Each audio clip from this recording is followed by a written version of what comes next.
Assalamualaikum warahmatullahi wabarakatuh. Waalaikumsalam warahmatullahi wabarakatuh. Alhamdulillahi rabbil alamin. Wa bihi nasta'inu ala umurina waddin. Wassalatu wassalamun asrafil minal anbiya'i wal mursalin. Wa ala alihi wa sahbihi ajma'in. Amma ba'du.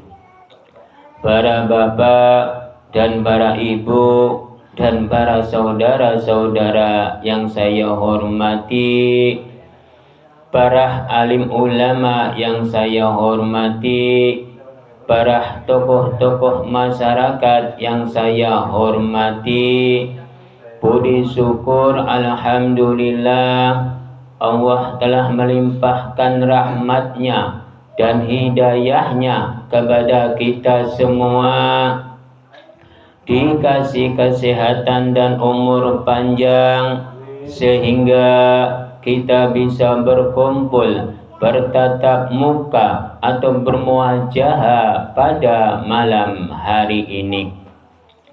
Marilah kita bersama-sama bersolawat serta salam kepada junjungan Nabi kita Muhammad sallallahu alaihi wasallam.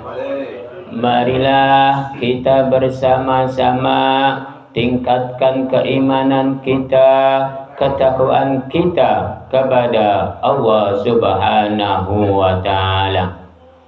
Marilah kita bersama-sama mengucapkan puji syukur alhamdulillah pada malam hari ini. Kita semua ini dalam keadaan sehat walafiat semua. Kita semua ini bisa menghadiri di rumahnya Bapak Makroni. Kita semua ini dikasih kesehatan dan umur panjang, sehingga kita semua ini bisa menghadiri dalam rangka jamiah tahlil rutinan setiap malam Rebo.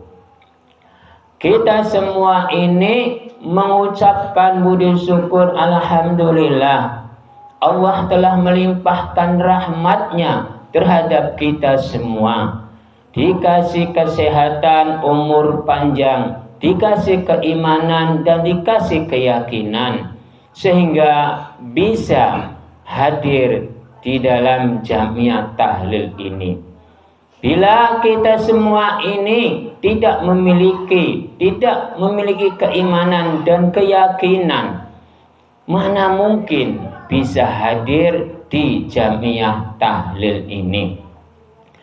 Pada malam hari ini akan membahasnya di dalam kitab Nurjati dan di dalam kitab Pancerung Urip Sejati Urip, di dalam temanya yaitu jujur.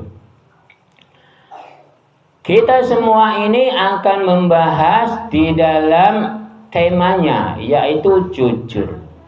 Jujur itu di dalam kitab Nurjati dan di dalam kitab Pancerung Urip Sejati Urip. Jimpaseju maknanya yaitu junjungan atine manusianya. Jimpaseju lagi maknanya junjungan atine manusianya. Retesjid ing perjalanan viro-viro rezeki manusianya.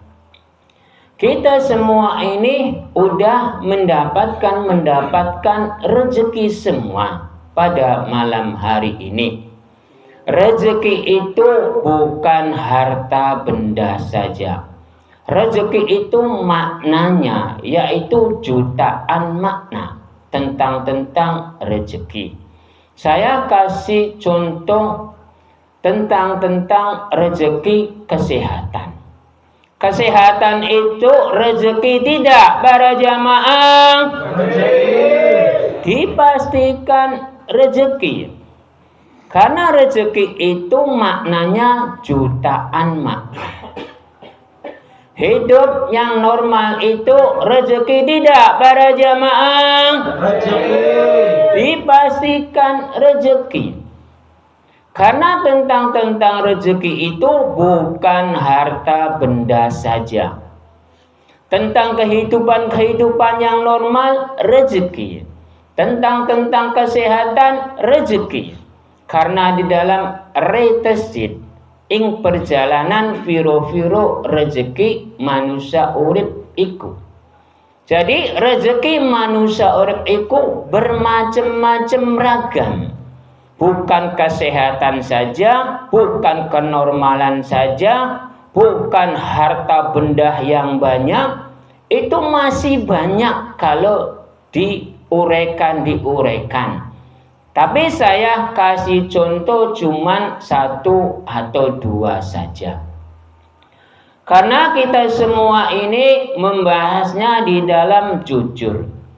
Saya membahasnya di dalam yang akhir dulu.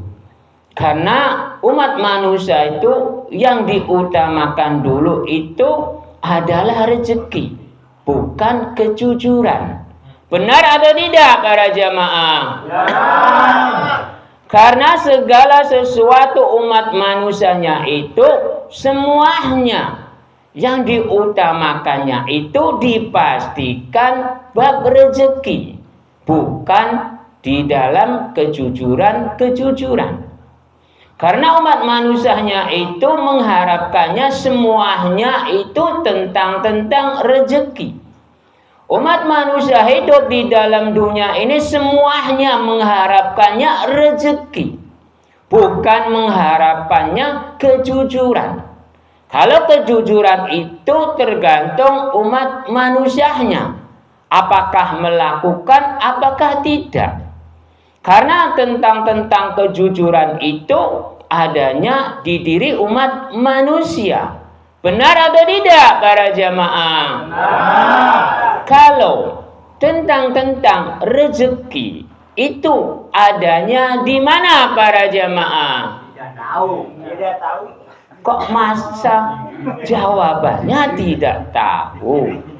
Saya jawab entar. Saya bertanya lagi.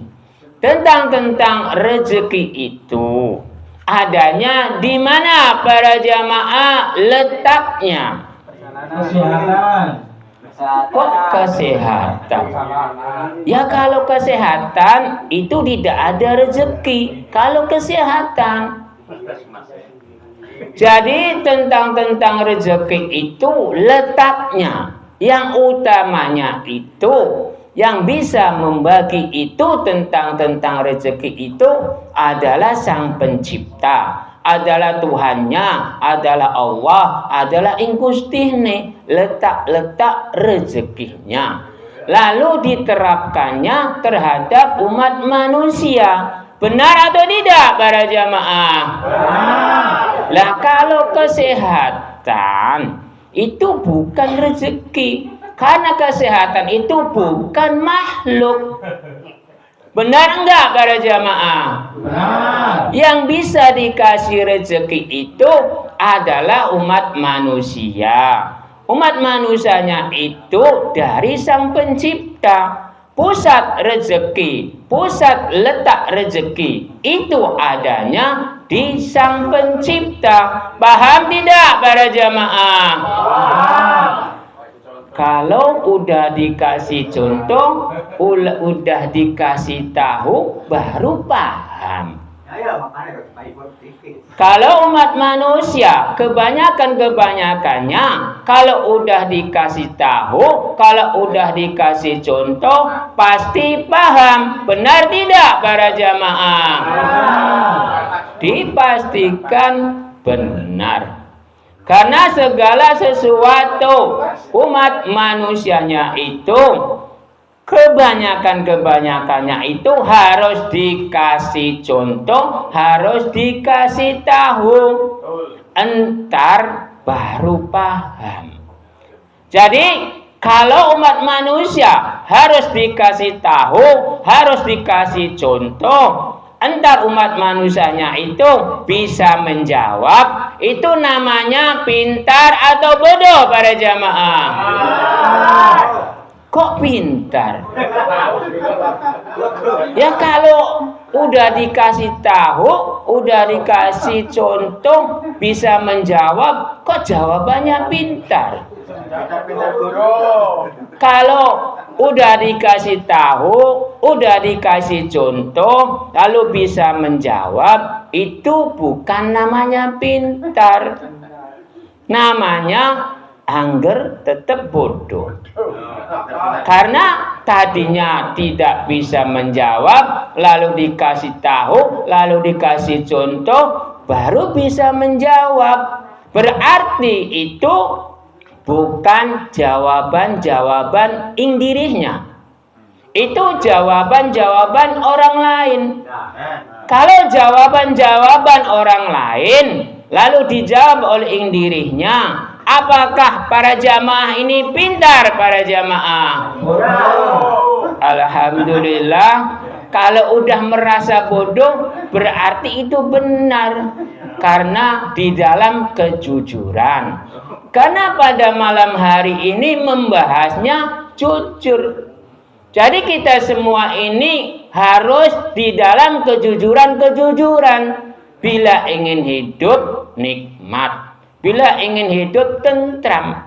Karena di dalam kejujuran-kejujuran itu adanya nikmat dan tentram, bukan kelebihan-kelebihan. Kalau kejujuran-kejujuran itu adanya tentram dan nikmat, bukan kelebihan-kelebihan. Bila yang tidak jujur, itu dipastikan banyak kelebihan-kelebihannya. Tapi ketentraman-ketentramannya itu tidak ada. Ketenangan-ketenangannya itu tidak ada. Karena tidak jujur. Benar tidak para jamaah? Alhamdulillah bila jawabannya benar. Jadi saya mau bertanya terhadap para jamaah. Letak kebenarannya di mana para jamaah? Kok jawabannya ada yang terhadap Sang Pencipta? Ini apalagi jawabannya ya? Karena segala sesuatu umat manusianya itu bila tidak jujur itu dipastikan tidak tenang dan tidak tentram. Karena umat manusia bila hartanya banyak, tapi bila tidak jujur itu dipastikan tidak tenang, tidak tentram. Tapi kalau jujur itu kelebihan-kelebihannya tidak ada. Cuman memilikinya hanya sekedar ketentraman-ketentraman dan ketenangan-ketenangan. Tapi kalau tidak jujur itu kelebihannya banyak. Cuman tidak tenang, tidak tentram. Jadi milih yang mana para jamaah? Apakah jujur? Apakah tidak? Alhamdulillah. Kok kenapa milihnya jujur para jamaah? Oh, alhamdulillah. Milihnya yang tentram. Kenapa tidak memilihnya yang lebih para jamaah? Oh, para jamaah ini bingung jawabannya. Kalau umat manusia, kebanyakan orang itu memilihnya yang banyak, yang kelebihannya, walaupun itu tidak jujur. Karena umat manusianya itu keinginannya itu keinginannya itu disanjung. Karena di dalam jimpa seju, junjungan atini manusianya, kebanyakan orang keinginannya semuanya, kebanyakannya yaitu inginnya disanjung. Walaupun itu kelebihannya itu tidak jujur di dalam mencarinya. Itu semuanya umat manusia di dalam dunia itu semuanya seperti itu. Jadi kita semua ini pada malam hari ini membahasnya tentang jujur. Saya kasih contoh, bila yang jujur itu memiliki ketentraman dan ketenangan, tapi tidak memiliki kelebihan-kelebihan. Kalau yang tidak jujur memiliki kelebihan-kelebihan, itu contohnya. Jadi saya mau bertanya terhadap para jamaah, contohnya bisa atau tidak para jamaah? Bisa. Bisanya apa ini? Lah, ini ada satu jamaah yang paham tentang tidak kejujuran.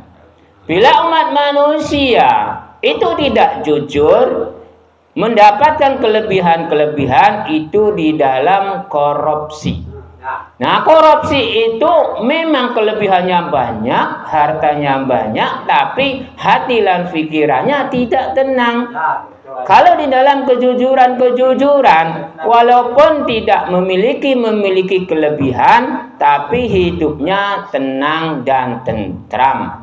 Karena pada malam hari ini membahasnya tentang kejujuran. Jadi tentang kejujuran, tentang tidak kejujuran itu bukan adanya di Sang Pencipta.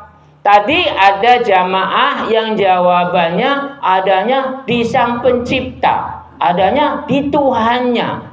Itu jawabannya itu kurang pas dan kurang benar. Kalau Sang Pencipta itu memilikinya adalah kasih sayang, bukan kejujuran, bukan tidak kejujuran. Kalau Sang Pencipta itu menguasai seluruh alam jagat ini, alamnya dan makhluknya. Bila umat manusianya perjalanan tidak jujur atau perjalanan yang jujur, itu makhluk.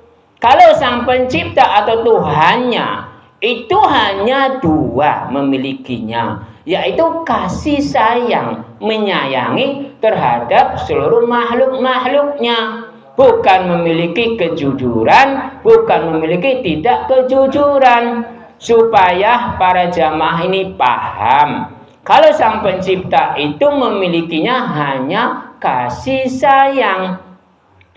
Pada malam hari ini kita semua ini membahasnya tentang kejujuran. Kejujuran itu banyak maknanya. Kita semua ini hidup dari mana para jamaah? Ya, kalau hidup bukan dari Sang Pencipta. Jawabannya ini bagaimana ya? Kalau umat manusia hidup itu bukan dari Sang Pencipta. Kalau Sang Pencipta itu penentuan hidup adanya di Sang Pencipta. Kalau hidup adanya di diri umat manusianya itu sendiri. Paham tidak para jamaah? Paham. Kalau dikasih tahu baru paham ya.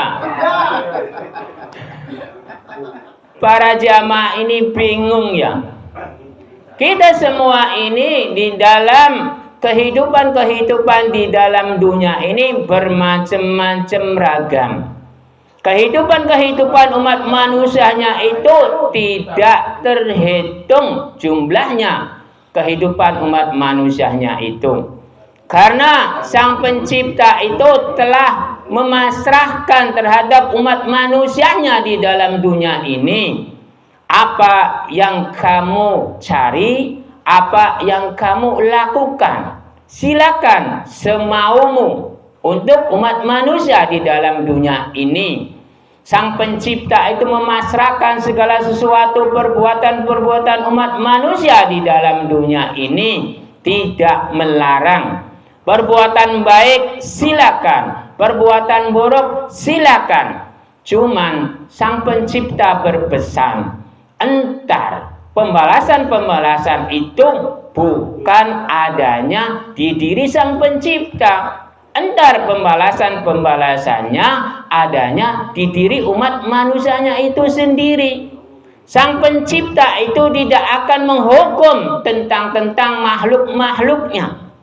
Sang pencipta itu hanya sekedar memeringati terhadap umat manusianya itu sendiri. Bila umat manusianya berbuat baik, silakan. Berbuat buruk, silakan. Tergantung umat manusianya. Entar pembalasannya itu untuk dirinya sendiri atas perbuatan-perbuatan ing alam dunianya. Sang pencipta itu hanya sekedar mengawasi. Sang pencipta itu tidak menghukum terhadap seluruh makhluk-makhluknya. Yang menghukum makhluk-makhluknya itu adalah perbuatan-perbuatannya itu sendiri. Benar atau tidak para jamaah? Alhamdulillah para jamaah ini jawabnya benar dan betul. Nah kalau betul, benar tidak para jamaah? Nah kalau benar, betul tidak? Lah kalau benar dan betul itu bentuknya apa para jamaah? Ada bentuknya, cuma ada tulisan. Oh, jawabannya bingung. Jawabannya ngalur ngidul, ngetan ngulon lagi. Sebenarnya benar dan betul itu sama.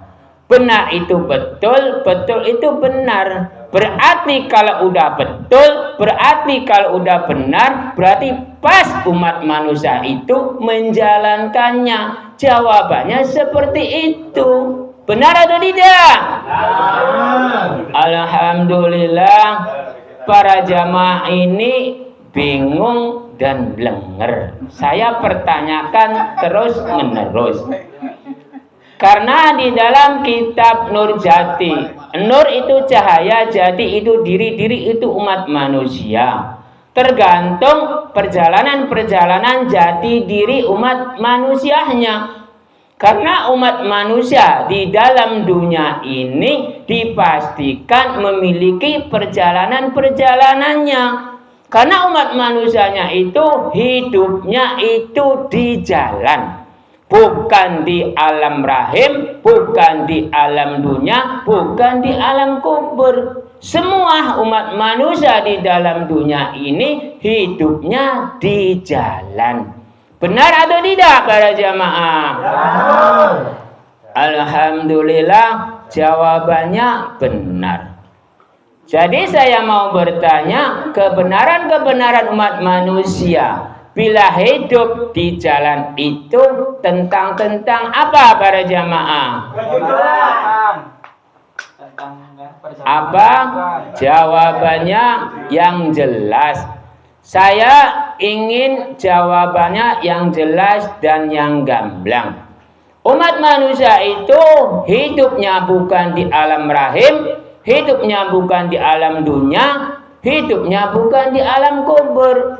Hidupnya umat manusianya itu ada di jalan. Jadi saya mau bertanya sebabnya apa umat manusia hidupnya di jalan. Jadi saya ingin jawaban-jawaban dari para jamaah. Jawabannya yang kira-kira kompak supaya enak didengar, supaya rapi. Jadi para jamaah ini jawabannya apa para jamaah? Jawabannya ada kehidupan. Di jalan kehidupan. Lah kalau jalan itu banyak, bukan satu. Jadi sebenarnya yang komplit itu jangan di jalan kehidupan. Umat manusia itu ada di dalam lingkaran wujud. Jadi kita semua ini di dalam lingkaran wujud alam rahim, di dalam lingkungan wujud alam dunia, di dalam lingkaran wujud alam kubur. Jadi kita semua ini sedang berjalan di dalam perjalanan-perjalanannya. Kita hidup ini di jalan. Jalannya ini ada jalan rahim, ada jalan alam dunia, dan jalan alam kubur. Itu udah takdirnya, udah kodratnya umat manusianya itu hidupnya di jalan. Karena di dalam kitab Pancorot Sejatine Urip, bila di alam rahim itu tidak ada jalan, hidup tidak para jamaah? Ya. Kalau di dalam dunia, di dalam kitab Nurjati, bila di dalam dunia ini tidak ada jalan, tidak ada lingkaran wujud alam dunia ini, bisa hidup enggak para jamaah? Bila umat manusianya, bila tidak ada lingkaran wujud alam kubur, entar bisa ditakdirkan, bisa dikontrakkan enggak bahwa umat manusianya itu bila hidup pasti ada mati, bila tidak ada wujudnya, bila tidak ada lingkarannya, bila tidak ada lingkungan alam kubur, entar dikuburnya di mana, entar ditaruhnya di mana, bila tidak ada jalan. Benar tidak para jamaah? Jadi kita semua ini hidupnya di jalan. Kebenaran-kebenaran pun adanya di jalan, bukan di diri umat manusia. Umat manusia hidup di dalam dunia ini bukan karena ing dirinya. Umat manusia hidup ini bukan karena ing dirinya. Karena umat manusia itu hanya sekedar menjalankan apa yang udah ditakdirkan, dikodratkannya terhadap umat manusia. Itu dari Gusti. Tapi kehidupannya, penentuannya itu bukan umat manusia. Penentuan hidup itu adanya bukan di diri umat manusia, bukan di jalan umat manusia. Penentuan hidup itu adanya di diri Sang Pencipta, jalannya. Karena umat Sang Pencipta itu makhluk, Sang Pencipta itu makhluknya itu dikasih jalan. Jalannya itu jalan hidup. Bila udah waktu-waktunya dipastikan dikasih jalan lagi. Jalannya apa para jamaah? Alhamdulillah jawabannya benar, tapi kurang kompak. Sekali lagi, bila umat manusianya udah hidup lalu dikasih jalan. Kalau udah dikasih jalan, entar umat manusianya dikasih jalan. Jalannya itu jalan apa para jamaah? Oh, jawabannya jalan kematian. Memang jalannya umat manusia itu ada jalan hidup, ada jalan kematian. Udah ditakdirkan, udah dikodratkannya umat manusianya itu jalannya dua. Jalan hidup dan jalan mati. Jadi kita semua ini harus berhati-hati di dalam perjalanannya. Para jamaah ini kalau udah dikasih pandangan-pandangan, kalau udah dikasih wawasan-wawasan, jawabannya baru betul. Tadinya jawabannya nggak karuan. Tadi jawabannya ngalor ngidul, ngetan ngulon lagi. Jadi kita semua ini akan membahas tentang kejujuran. Jimpa sejuma nanya junjungan atine manusianya. Junjungan atine manusianya itu adanya di mana para jamaah? Kok ke Sang Pencipta? Jadi jawabannya ini ada di diri manusianya, ada di diri Sang Pencipta. Sebenarnya ini benar semua, cuman truk-truknya ini nggak pas. Kalau junjungan atine manusianya itu yang pertama, Yang bisa menjunjung itu adalah indirinya bila masih hidup. Bila udah nggak hidup, nggak bisa menjunjung. Kalau masih hidup, berarti junjungannya itu adanya di diri kita ini. Lalu kelanjutannya, karena hati dan pikiran itu terhadap Sang Pencipta. Jadi junjungan hati manusianya itu terhadap Sang Pencipta dan dirinya. Karena yang bisa menjunjung Sang Pencipta adalah dirinya. Sang Pencipta bisa dijunjung karena saya, karena umat manusia. Jadi benar atau tidak para jamaah? Berarti umat manusia yang ada di sini, yang ada di jamaah Jamiat Tahlil ini, jawabannya betul dan benar, walaupun diparuh-paruh. Tapi hidup yang paling enak itu diparuh-paruh. Kalau hidup setengah itu enak, nikmat. Kalau hidup satu itu enggak setengah, itu kurang enak.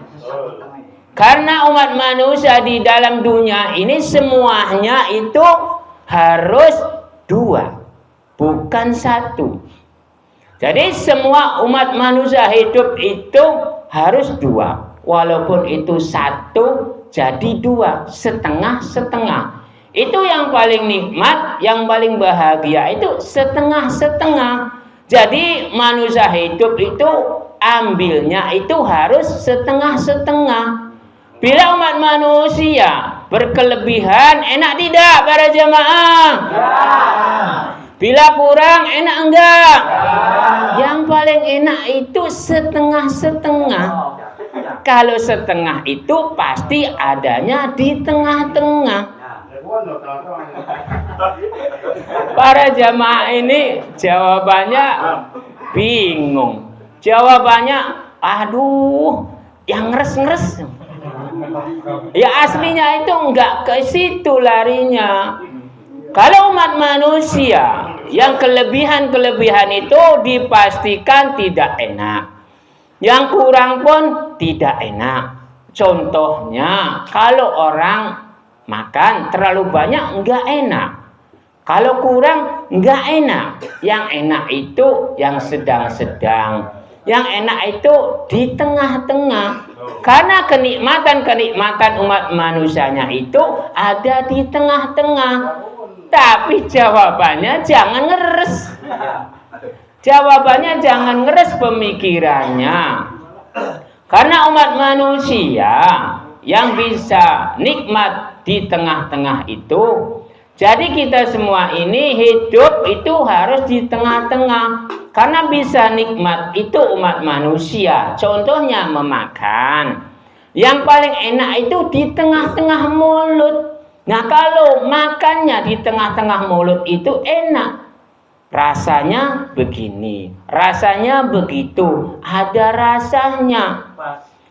Jadi umat manusia hidup itu adanya nikmat, ada di tengah-tengah mulut. Adanya kelebihan di tengah-tengah mulut.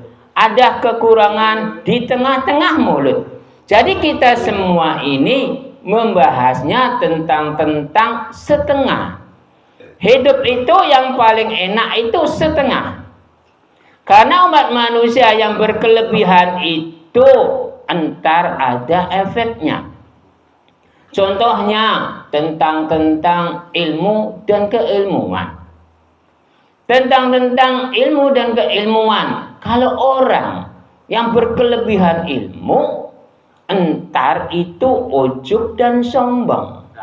Nah kalau ujub dan sombong itu masih mendingan. Tapi kalau kelebihan terlalu banyak, entar itu jadi apa para jamaah? Lah, entar umat manusianya itu jadinya enggak pas. Karena yang pas itu yang setengah-setengah. Itu tentang ilmu. Tentang harta benda. Bila kelebihan-kelebihan yang banyak, entar sombong lagi. Entar ujub lagi. Jadi yang paling enak itu yang setengah-setengah. Kita semua ini hidup di dalam dunia ini memiliki agama tidak para jamaah? Memiliki. Umat manusia di dalam dunia ini memiliki keyakinan tidak para jamaah? Memiliki. Umat manusia di dalam dunia ini memiliki kitab tidak para jamaah?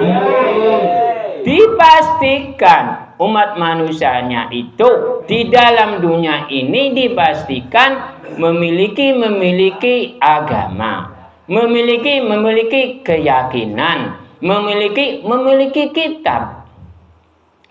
Seluruh agama, seluruh keyakinan, seluruh kitab itu umat manusianya semuanya dipegang di dalam keyakinan dirinya tentang agama. Kalau agama itu adanya di diri keyakinan semua. Agama Islam adanya di keyakinan. Agama Hindu, Buddha, Kristen dan keyakinan adanya di keyakinan semua.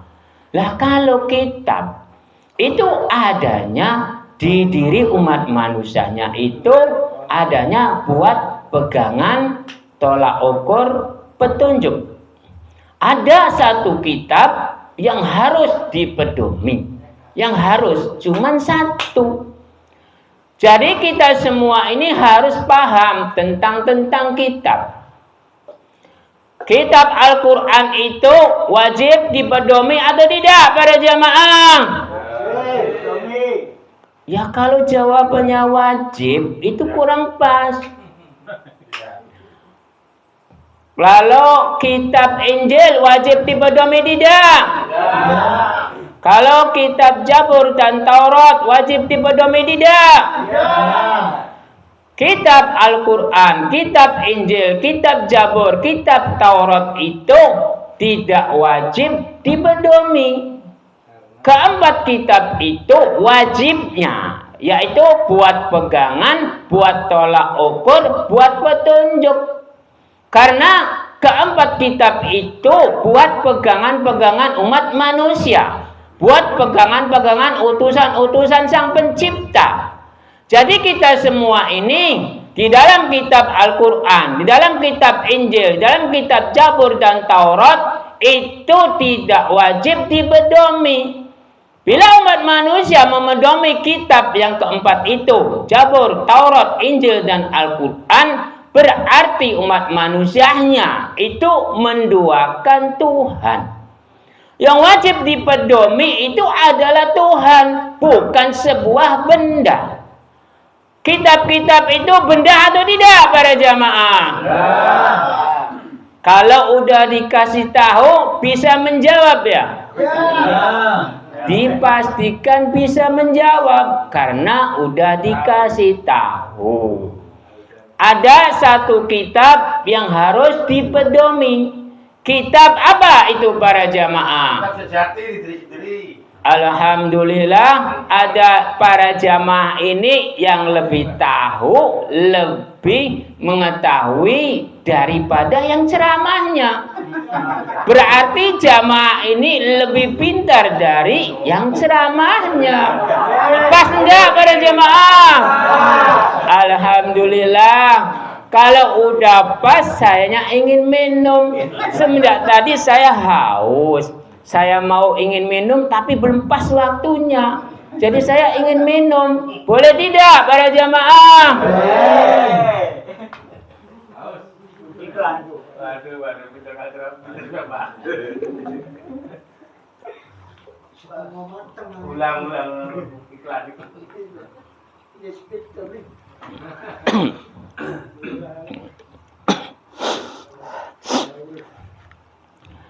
Alhamdulillah dahaga saya udah lega karena udah pas waktunya tenggorokannya kering. Pas waktunya itu pas ada yang bisa jawab, jadi sayanya bisa minum. Ada waktu senggang untuk minum. Yang wajib di pedomi itu adalah kitab sejati. Kitab sejati ini ada di diri umat manusianya itu masing-masing. Tidak ada terhadap orang lain. Orang lain itu punya semua kitab sejati itu. Kitab sejati itu asal usulnya dari Sang Pencipta. Kitab sejati itu adanya in dalam hati, in dalam pikiran. In dalam hati, in dalam pikiran itu yang menggerakkan itu roh. Jadi kitab sejati itu kitab yang paling jujur. Karena pada malam hari ini temanya jujur. Jadi kitab sejati itu kitab yang paling jujur.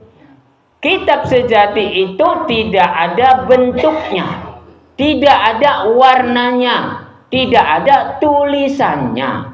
Karena kitab sejati itu adanya, diadakannya oleh Sang Pencipta. Karena kitab sejati itu tidak ada bentuk wujudnya, tulisannya. Hanya adanya rasa kejujuran. Karena kita semua ini memiliki hati dan pikiran semua. Benar atau tidak para jamaah? Bila perbuatan-perbuatan umat manusia di dalam dunia ini, bila baik, tahu enggak diri kita ini para jamaah? Bila perbuatan-perbuatan di dalam dunia ini, bila sayanya buruk, tahu enggak? Dipastikan tahu ing dirinya. Karena kitab sejati itu ada ing dirinya. Bila kitab Al-Quran, kitab Zabur, Taurat, Injil, itu mana mungkin tahu. Karena itu hanya sebuah tulisan, hanya sebuah benda. Bendanya itu buat pegangan-pegangan umat manusia, buat tolak ukur umat manusia, buat petunjuk-penunjuk umat manusia. Yang menjalankannya itu adalah umat manusia. Tapi tentang kejujuran, tentang kesejatian itu tidak mungkin tahu Al-Quran itu. Kitab Al-Quran tidak tahu tentang kejujuran atau kesejatian umat manusia. Kitab Injil, Zabur, Taurat pun tidak tahu tentang kejujuran umat manusia. Benar atau tidak para jamaah? Jawabannya benar lagi. Letak kebenarannya itu di mana para jamaah? Bisa jawabannya benar. Kalau bisa jawabannya benar, harus mengetahui tentang unsur-unsurnya. Tahu nggak unsur-unsurnya para jamaah? Tahu. Tidak tahu ya. Padahal udah dipanjang lebarkan. Kalau umat manusianya jeli, itu pasti udah bisa menjawab. Tapi para jamaahnya ini sedang ngeblend. Para jamaahnya ini sudah tidak sabaran, menunggu yang ditunggu-tunggu. Padahal jawabannya itu gampang. Kalau Al-Quran, kitab Al-Quran, Zabur, Taurat, Injil itu sebuah benda. Mana mungkin bisa tahu di dalam perbuatan-perbuatan umat manusia, di dalam perjalanan-perjalanan umat manusia. Karena Quran, Injil, Zabur, Taurat itu sebuah benda. Bendanya itu hanya sekedar tulisan. Mana mungkin bisa tahu tingkah laku, perilaku, kebenaran atau kesalahan. Yang tahu itu adalah dirinya sendiri, yaitu kitab sejati. Tadi bisa menjawab kitab sejati. Kok ditanya kebenarannya tidak tahu. Jadi para jamaahnya ini tidak sabar. Karena para jamaah ini karena menunggunya terlalu lama, jadi ngeblank. Pemikirannya itu tidak fokus. Fokusnya yang ditunggu-tunggu. Benar nggak para jamaah? Ya karena kan udah lama menunggunya. Saya juga ingin sama seperti para jamaah menunggu waktu. Kalau waktunya udah tepat, dipastikan menikmati. Kalau belum tepat, dipastikan belum menikmati. Ini pas waktunya. Jadi entar menikmati. Jadi keempat kitab itu tidak mengetahui tentang kebenaran-kebenaran atau kesalahan-kesalahan umat manusia. Kitab Al-Quran tidak mengetahui tentang kebenaran-kebenaran umat manusia atau kesalahan-kesalahan umat manusia. Kitab Zabur, Injil, dan Taurat itu pun tidak bisa mengetahui tentang kebenaran-kebenaran atau kesalahan-kesalahan perbuatan-perbuatan umat manusia. Yang bisa mengetahui itu adalah kitab sejati. Kitab sejatinya ada ing diri kita ini. Benar atau tidak para jamaah? Kitab sejati itu yang paling jujur. Tidak ada yang lain. Kitab Al-Quran bisa dibelok-belokkan, bisa dikanan-kirikan. Kitab Injil, Zabur, Taurat itu pun bisa dibelok-belokkan dan bisa dikanan-kirikan. Tapi kalau kitab sejati tidak bisa dibelokkan, bisa dikanan-kirikan. Karena kitab sejati itu kitab yang paling jujur. Jadi kita semua ini udah jujur, menunggunya udah terlalu lama. Saya juga jujur, ingin menyicipi hidangan tuan rumah. Boleh tidak tuan rumah? Alhamdulillah, kalau boleh saya tutup ceramah ini karena udah waktunya. Kalau udah tepat waktunya pasti diperbolehkan.